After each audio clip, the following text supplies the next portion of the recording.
Okay, so have you ever, like, spilled coffee on your notebook? Oh, yeah, countless times. Ugh, it's the worst. And it seems like every notebook I get just falls apart after, like, a week.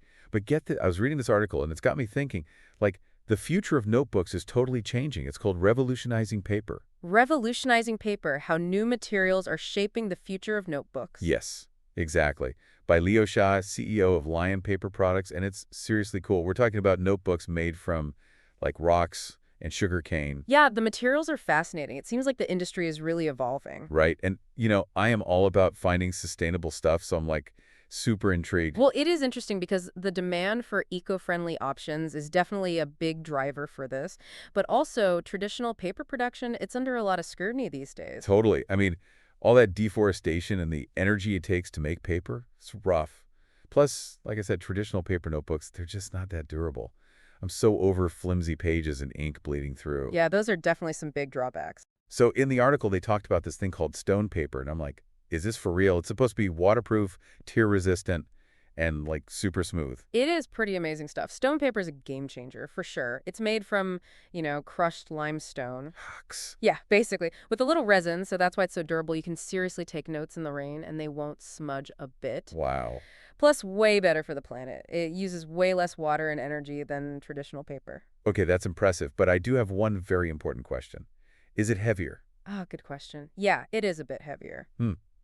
Because, I carry my notebook everywhere. Sure, sure. Think of it like the difference between regular printer paper and cardstock. Okay, so not too bad. I can handle that. Right. But another thing to keep in mind, if you're a fountain pen person, Oh, no.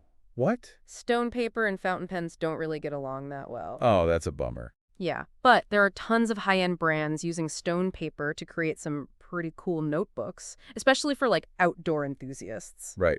That makes sense. And, for people who are, like, really eco-conscious, Yeah, exactly. cool. See, I love this. It's like each material has its own little, like, personality. Uh-huh. And speaking of personality, sugarcane paper.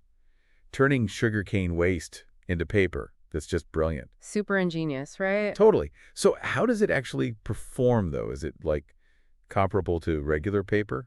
It's actually really similar, which is a big reason why it's becoming popular with manufacturers who are, budget conscious. Right.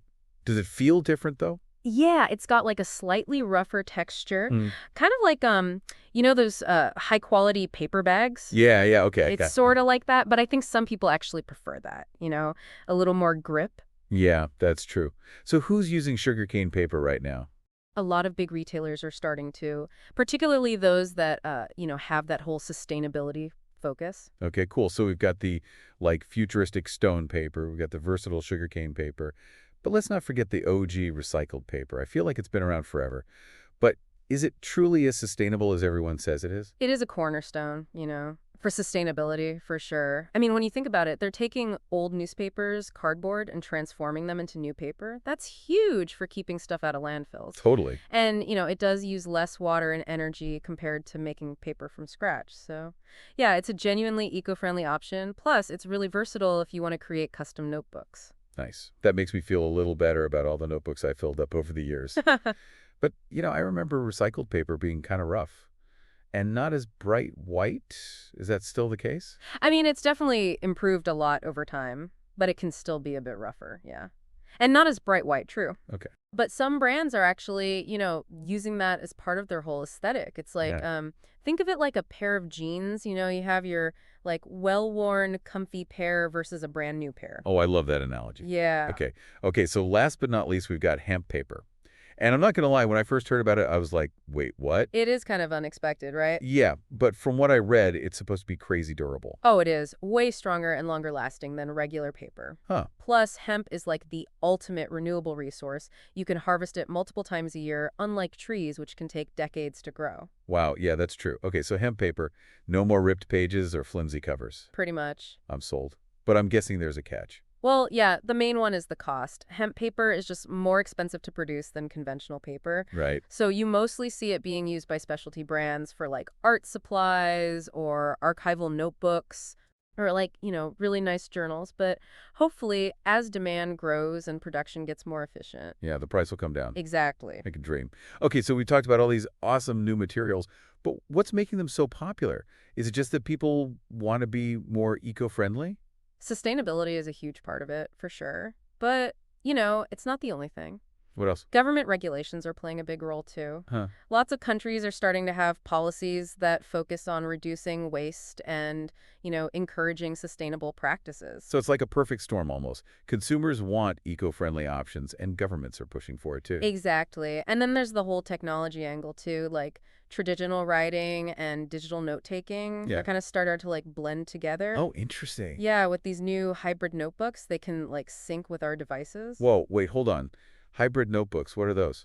So imagine this. You're writing in your notebook, but then you scan it and boom, your handwritten notes are on your phone or computer. That's so cool. It's like having the best of both worlds. Right. So yeah, there's a lot happening right now in the notebook world. It's exciting. It means more choices for everyone. Totally. Notebooks that are better for the planet, notebooks that fit our needs, and these notebooks that can like connect to our digital lives. It's a really cool time to be into notebooks. I agree. This whole deep dive is making me rethink my notebook game. Uh-huh. But, before we get too excited, let's talk about, like, the practical side of things. What are the challenges of actually using these new materials to make notebooks? Well, one of the biggest is cost. Yeah. Some of these materials are just, more expensive to make than regular paper. Makes sense? And that makes it hard for some companies to keep prices low. Yeah, for sure. What else? Sourcing can be an issue too. Not every manufacturer can easily find supplier for these new materials. Oh, right. So that creates all kinds of logistical problems. I see. It's not as simple as just swapping out the paper, huh? Nope, it's definitely more complicated than that. There's a lot to think about.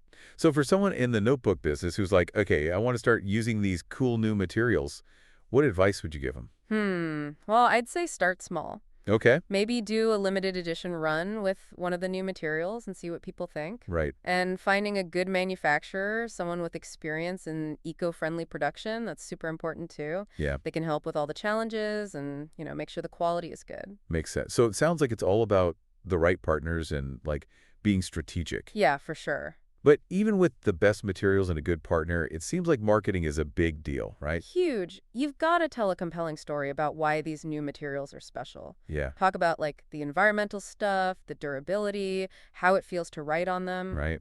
People need to know that these features solve real problems they have with their notebooks. So it's not just about selling a product, it's about selling the whole idea. Exactly. I like that.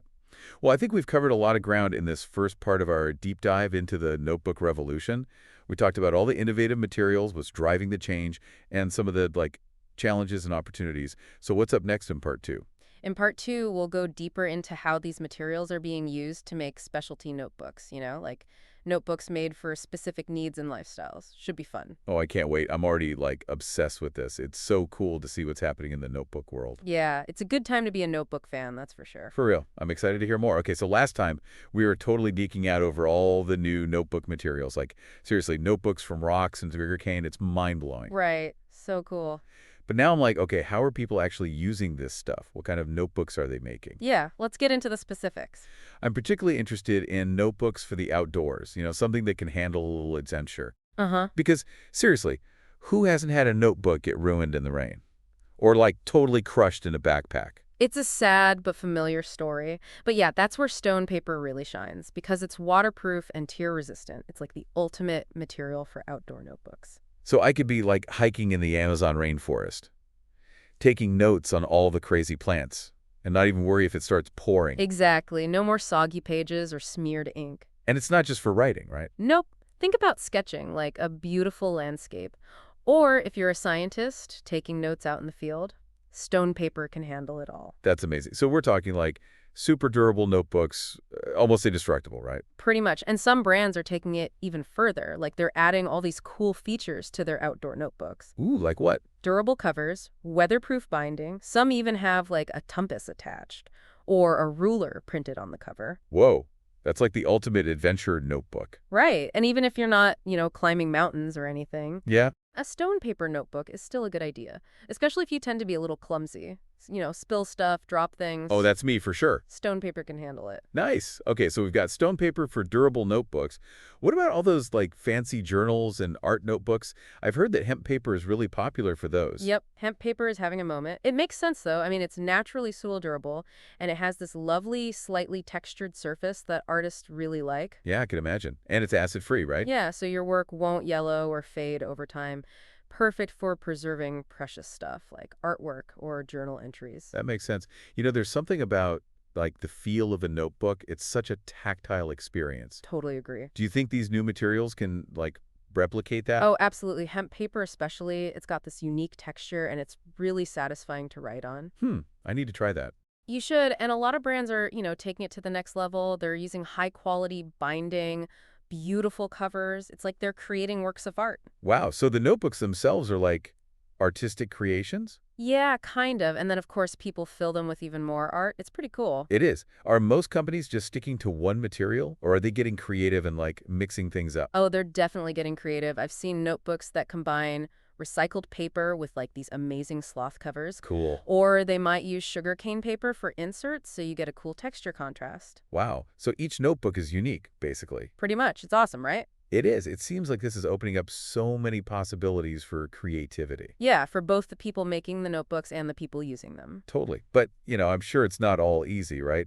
I bet incorporating all these new materials into the manufacturing process, that must come with some challenges. Oh, for sure. We've talked about the cost and availability issues, but there's more to it than that. For example, some of these materials need special equipment and, specific techniques to work with them. So it's not like every company can just switch over easily. Right. There's definitely a learning curve. And then there's the whole quality control thing. I mean, these materials are still relatively new. Yeah, true. So depending on the supplier or the production method, there can be variations. Oh, I see. Like the texture might be slightly different, or the thickness, or even how it performs.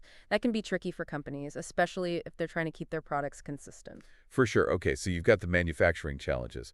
But what about consumers? Do you think people are hesitant to try notebooks made from these like unfamiliar materials? There's definitely some of that. People have preconceived notions about certain materials. Like what? Well, like recycled paper, for example. Some people think it's rough or, not as nice to write on. Right, right. Or with hemp paper, they might think it's too crunchy or something. Yeah, I get it.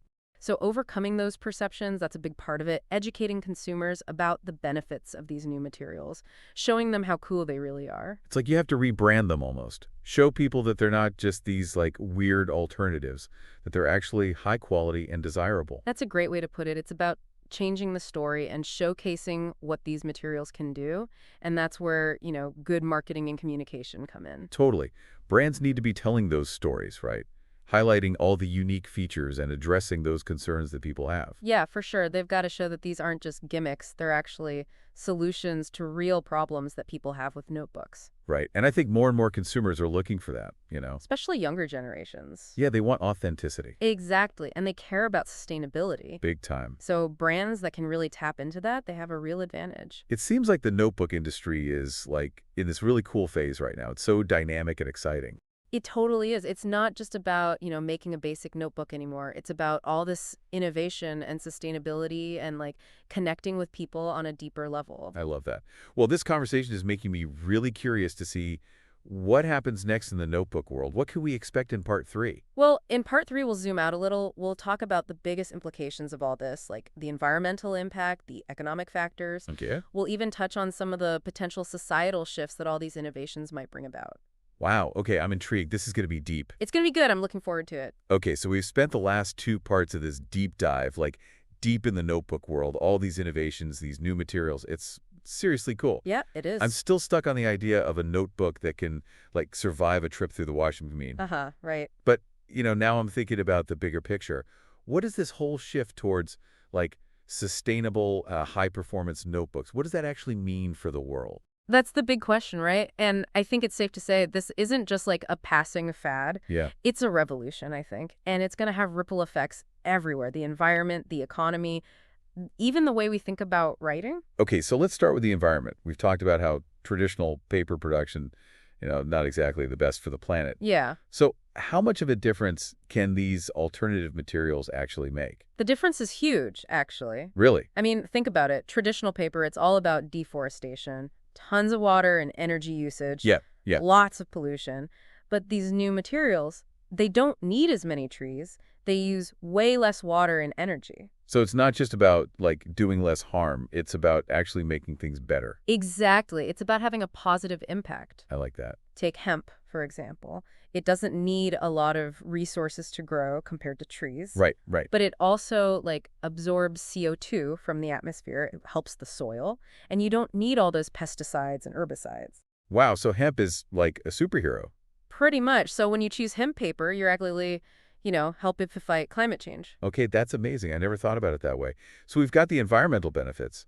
But what about the economy? Like, is this shift creating new jobs, new opportunities? Absolutely. It's definitely shaking things up in a good way. How so? Well, we're seeing a bunch of new companies popping up, companies that specialize in these alternative materials. Oh, cool. And the companies that are already out there, they're having to, like, adapt, right? Invest in new tech and figure out how to work with these materials. So it's driving innovation. Totally. And all of that leads to new jobs, new technologies, and a more dynamic market overall. So it's like a ripple effect that goes way beyond just notebooks. For sure. It affects everyone, from the farmers who are growing the hemp Yeah, to the designers who are, coming up with these cool new notebook designs.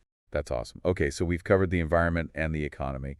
But you mentioned societal impacts too, and I'm not really sure what you meant by that. Yeah, it's a little more subtle, but when people choose these eco-friendly notebooks, Yeah. they're sending a message. They're saying, hey, I care about the planet, and they're supporting companies that, align with their values. So it's like voting with your wallet, almost. Exactly. It's about realizing that our choices have power, and it's about being conscious of the impact those choices have on the world. Yeah, that makes sense. And it's not just about the materials themselves, right? Right. Like writing by hand, putting pen to paper. There's something special about that. Totally. There's a connection there. And I think these new materials just add another layer to that. How so? It's about choosing materials that, reflect your values, your creativity, your connection to nature. It's pretty cool. Yeah, it's like each notebook becomes like a personal statement almost. Right. It reflects who you are and what you believe in. Okay, so last question.